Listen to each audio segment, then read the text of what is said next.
All for one and one for all. No, this is not a Three Musketeers video. Hi, my name's Dave, and welcome to my daily journey through the Daily Stoic. 366 meditations on wisdom, perseverance, and the art of living by Ryan Holiday and Stephen Hasselman. If you enjoy Stoic content and self-improvement, don't forget to like, share, and subscribe. Today is October 4th. All for one, one for all. Which isn't good for the hive isn't good for the bee. Marcus Aurelius, Meditations 6.54.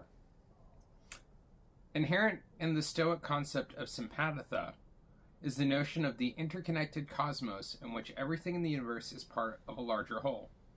Marcus Aurelius was one of the first writers to articulate the notion of cosmopolitanism, saying that he was a citizen of the world, not just Rome.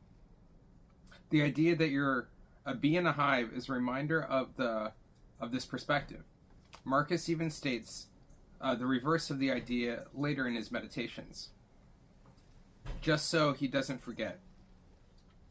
That which doesn't harm the community can't harm the individual. Just because something is bad for you doesn't mean it's bad for everyone.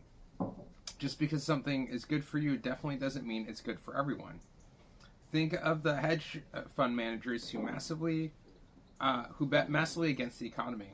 They profit by rooting for essentially everyone and everything else to fail. Is this who you want to be? A good Stoic understands that proper impulses and the right actions that arise from naturally carry the good of the whole, which is the wise person's only good. Conservatively, good and wise actions by the whole are what's good for the individual. Yeah, that's an interesting one today, because in a world that's so interconnected, everything's interconnected and intertwined. The way we can communicate now through the internet, I can talk to someone halfway around the world. You know, you're probably watching this video not, anywhere close to where I live. And that's amazing. And it's recognizing that, but even in our day-to-day communities, when we do random acts of kindness and recognizing the good that we can do for others can come back and help us. It helps build a greater community. How do you build community? By helping, by being a part of. I also like what I was really thinking about too is like, I used to be a pretty heavy smoker. I thought, oh, I'm just harming myself. But I'm really, anyone who came around me while I was smoking, they were getting secondhand smoke. So the harm that I was doing to myself harmed everyone else that was around me.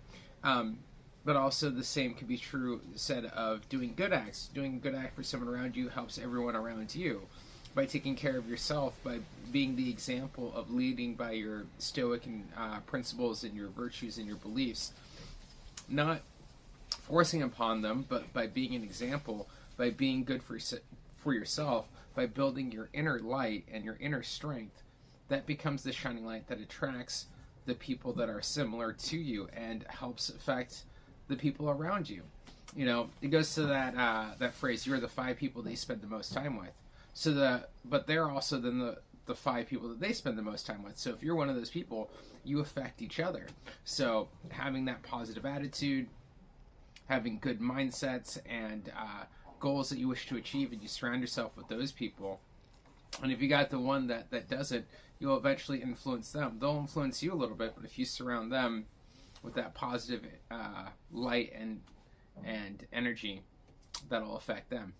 So, yeah, that's all I got for today's video. Thanks for watching. I'll see you tomorrow. You have a great, if not better, day.